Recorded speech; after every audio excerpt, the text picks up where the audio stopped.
The Amazing Maurice. I mean, The Amazing Maurice. Gotta make sure I pronounce that correctly. But yeah, this is a new animated movie that's based off of this famous children's book, apparently. And I could not believe, looking at this cast list, the caliber of talent that they got for this. Hugh, Laurie as your title character. Emilia Clarke is in this thing. Himesh Patel, David Tennant, David Thewlis. Just a big bunch of all-stars. And Hugh Laurie voices the titular Maurice, who is a streetwise ginger cat who comes up with a money-making scam, all through befriending a group of self-taught talking rats. So when Maurice and the rodents meet a bookworm called Emilia, played by Emilia Clarke, their little con soon goes down the drain. So let me tell you guys something real quick. Sitting through this first act of The Amazing Maurice, I thought I had this thing all figured out. What, with this con cat? I almost called it a con man, and that's not really correct. But in a sense, I was looking at this character and the situation that he was thrust into,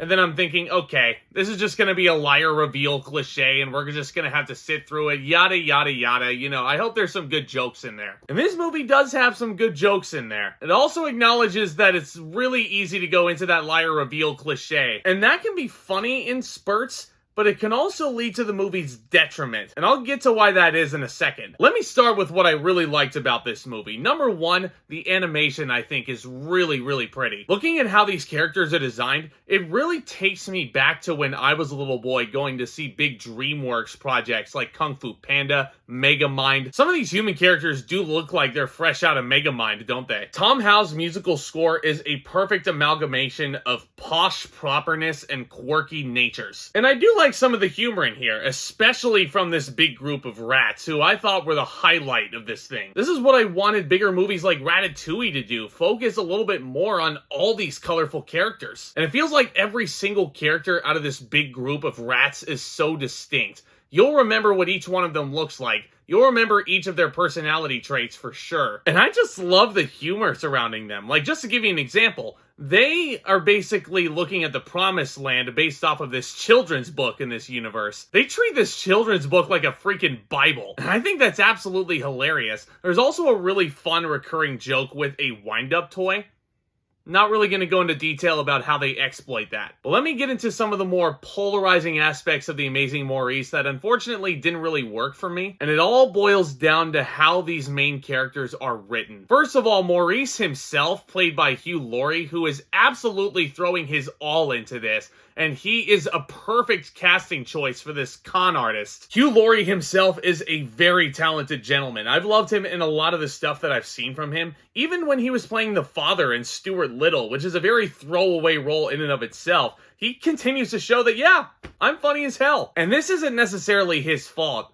But the way that Maurice is written, you don't really understand why he's the focal point of the movie or why he's considered amazing until the very end. And it's like, that was it? Like, I swear to you, I'm not making this up. There's one line that he says referring to the 9 lives that a cat has, figuratively, and immediately the stakes are lowered. Look at Puss in Boots: The Last Wish, for example. I love that movie. I can't wait to buy it on Blu-ray in a couple of weeks. But the whole premise of Puss in Boots: The Last Wish is that Puss in Boots is down to his last life, and he has to confront his own mortality, and that is an excellent idea. Maurice, by comparison, only has run through about 3 of them. And it's like, okay, is there any other reason to really get behind him? It kind of makes the movie a little bit more predictable, doesn't it? So yeah, I had a bit of an issue with the writing for that character. In addition to Emilia Clarke's character, who kind of acts as your narrator for a good portion of this. And her gimmick is that she is breaking the fourth wall so much. Now,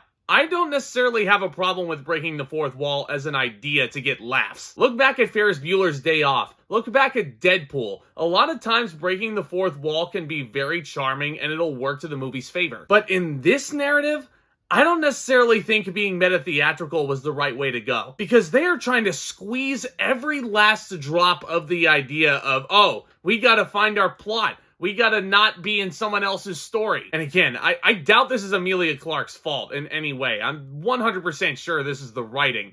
But when you have Emilia Clarke go into the studio and you have her repeatedly bash into your brain, this is what they call foreshadowing. Well, the couple must kiss at the end. I can't end in someone else's story. I'm sitting in the theater like, yes, we get it. It's like the Enchanted effect, where they are just trying way too hard to be clever, that it kind of works against the movie's charm. And that really sucks, because it looks like there was a lot of passion put into The Amazing Maurice and a lot of effort put into it. This was a selection at Sundance, for crying out loud. And there are some good things about it, like I do enjoy the animation, I do enjoy the voice acting in this, I enjoy the score, and there are a good handful of jokes that made me chuckle in here. But I'm sorry, but when you have a bland title character that shouldn't be as bland as he is, despite Hugh Laurie's larger-than-life performance, and then when you have the meta-theatrical narrative just being thrown into your face like scene after scene, it kind of gets tiresome after a while. As it is though, 93 minutes, it's a cute little movie. I mean, if you're looking for variety, if your kids are looking for more variety in new kids movies, if they're not looking to watch Puss in Boots: The Last Wish again, which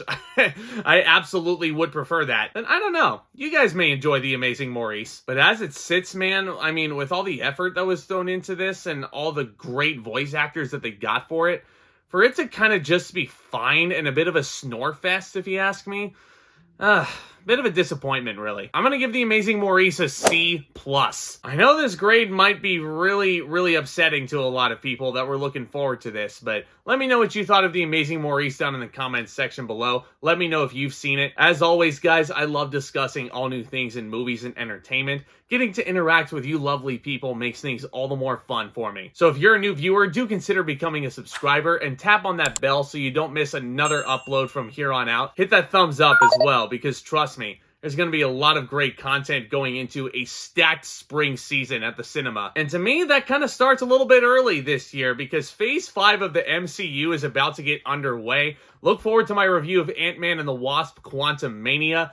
I cannot wait to see that next week. A lot to look forward to, guys, and much, much more. Y'all are the best. And with all that being said, Back Talk, commence!